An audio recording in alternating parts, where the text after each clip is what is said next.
started drumming when I was 10, so it's just 21 years ago now. I'm pretty old. Yeah, actually started, I've lived in Byron my whole life, and I went to a friend's house who had a drum kit, and I was just drawn to it. And everyone just hit it a little bit, and I just basically stayed there all night, and the next day when everyone was playing video games, I just kept playing, and then when I finished, when my mum came to pick me up, I told her, and yeah, I just got drum lessons after that. And then funnily enough, it was the first drum kits I actually used to go and play was at Byron Music back in the day. I used to go there after school and yeah, and play every afternoon, and then eventually got my own kit.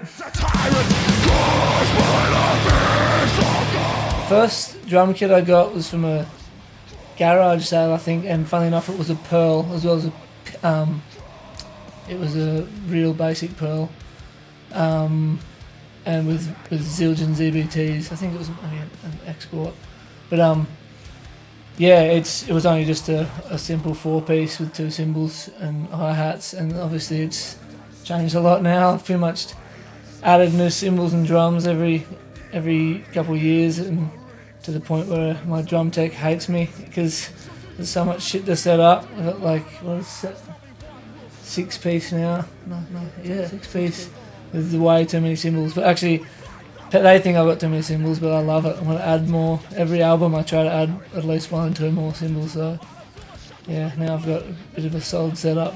We know how they break from the leather of conscience. Cut the strings, they unstart. Cut the cord. First show we ever played was at the Byron Bay Youth Centre, and that was the first few shows we used to play. And it used to be just absolutely chaotic, or it still is, but in a different way.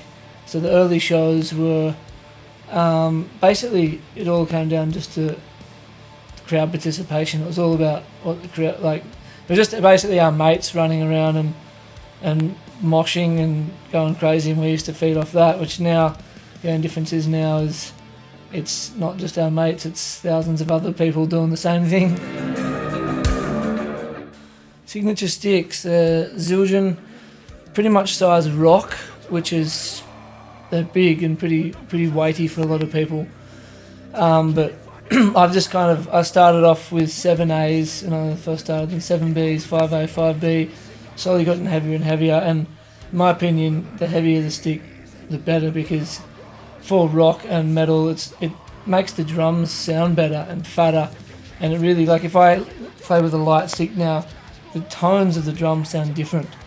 And for me, like with my sticks, it's all about just getting used to being able to play fast enough with them, and that just comes down to practice. But if you get used to being able to play everything with those sticks, then yeah, the sound of them, the snare and the rest of the drums is way better and thicker, and just feels better when you have a solid connection.